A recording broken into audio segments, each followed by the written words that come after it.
Well,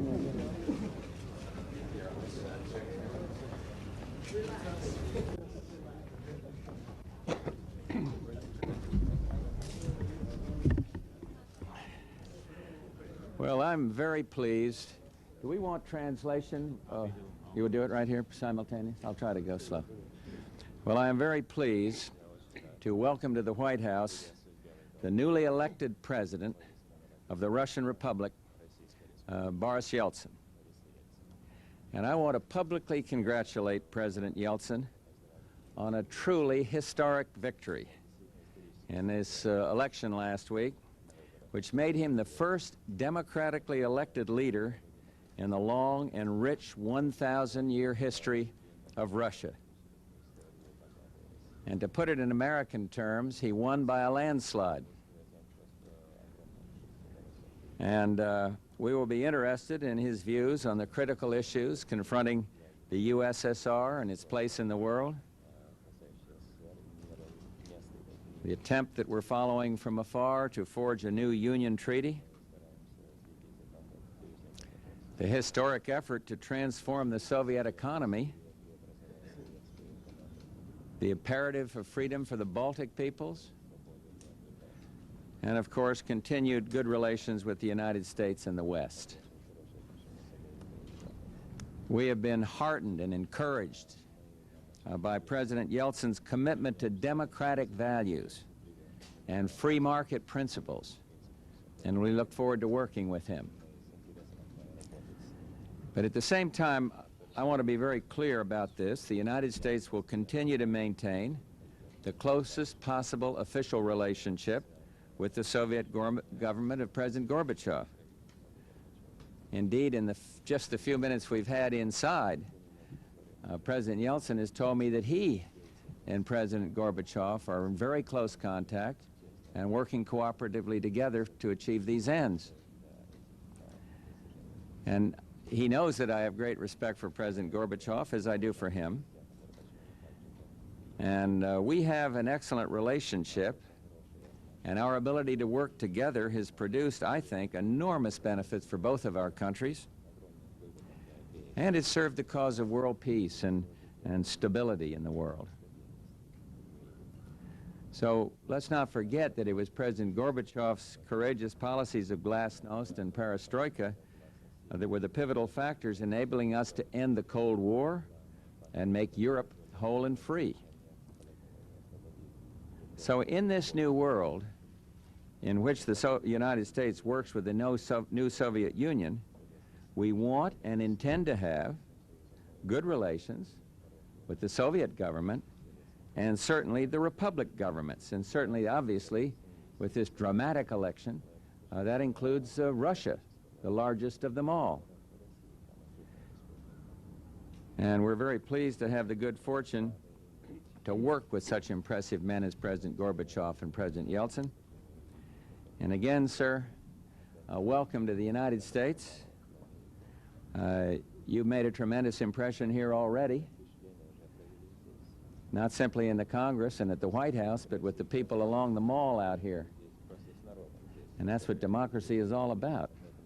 So I really am looking forward to exchanging views on these questions and any other questions that are on your agenda. Welcome to the White House. Спасибо. All yours, sir. Уважаемый господин президент, я вас благодарю за теплые слова, сказанные в адрес моей родины, нашей страны, России, в адрес Горбачева, в мой адрес. Я благодарю вас за то, что вы пригласили Белый дом. I thank you for receiving me here in the White House. За то, что пригласили в Белый дом обменяться мнениями по сегодняшней ситуации в России, в нашей стране и о том будущем, которое мы хотим строить. Всенародные выборы президента России, за которые высказалось большинство народа России, говорит о том, что Россия сделала окончательно свой выбор which was the выбор choice of the по majority пути of the people of демократии, Russia, was indeed глубоких the радикальных choice экономических, in favor of социальных democracy и других and реформ. the profound economic and social reform. Мы тоже придерживаемся той точки зрения, что надо дать свободу республикам Прибалтики, We are also а не believers держать in их freedom for the цепями, peoples of the Baltic countries, так как who should not цепями be союз chained. не создашь. because one cannot build a union with chains. Я хочу заверить вас, господин президент, хочу заверить американский народ, что все то положительное, что сделано президентом Никсоном, вами, господин президент, президентом Горбачевым по вопросам безопасности, по вопросам сотрудничества, по вопросам, которые все-таки во всем мире снижают военное напряжение. Это очень большой, серьезный путь, и мы будем вместе с Горбачевым стараться продолжить идти по этому пути. I want to assure you, Mr. President, and through you, the people of the United States, that all the positive things that have been attained and achieved by President Nixon, by you personally, by President Gorbachev in the fields of security and cooperation, in reducing the global military confrontation, is a major achievement of us all. And I shall seek to develop this achievement together with President Gorbachev. Да, у нас есть еще в стране некоторые силы, которым кажется, что можно вернуться к старым временам, что можно вспять идти к началу перестройки, в старые застойные времена, вернуть нашу страну, но я ответственно могу сказать, что это не пройдет.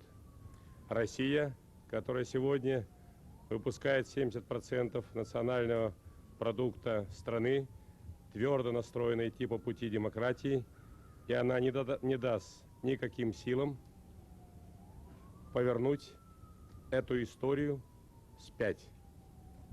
Я еще раз благодарю, господин президент, за внимание, за приглашение. Надеюсь на нашу успешную встречу и переговоры.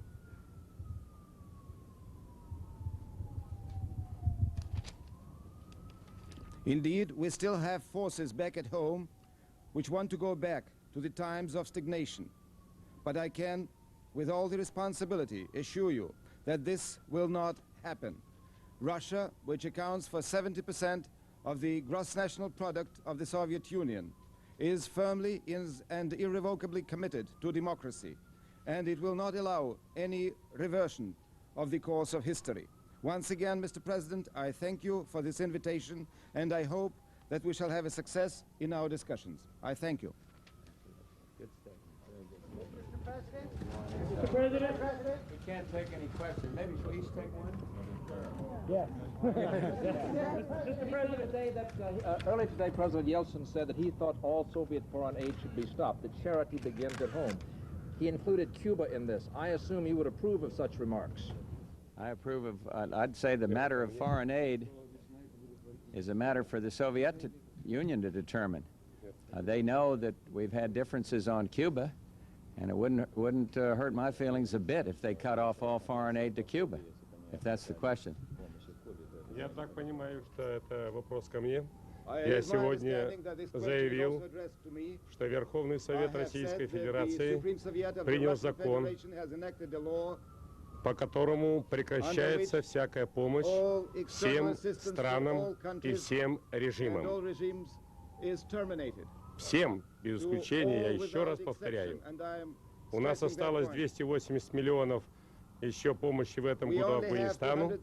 И то на Джибулу мы предупредили, что со второго полугодия этого года помощь Афганистану заканчивается. Мы должны с ними торговать. Афганистан имеет табак, имеет фрукты, имеет овощи, и ему есть чем торговать. Тем более Афганистан всегда умел торговать. with us. И мы на этой основе будем строить свои отношения со всеми другими странами, а не просто помогать, поскольку действительно благотворительность начинается у себя дома, а у нас дома 40% населения живут ниже черты бедности. And in my country, 2 out of every 5 persons live below the poverty line. May I have the last word? See, I've learned something here. If I'd have had that answer inside before I gave my answer, I might have had a more knowledgeable answer. So now we're going to go in and do some work in here, and I learned something with great interest here about the laws as already passed in the Soviet Union, and I salute them. That's their decision. And it's not the United States' role to fine-tune how the Soviet Union or Russia or anybody else deal with other countries. That's their business, and I'm very interested in that answer, and now we're going to go in and learn some more. Спасибо.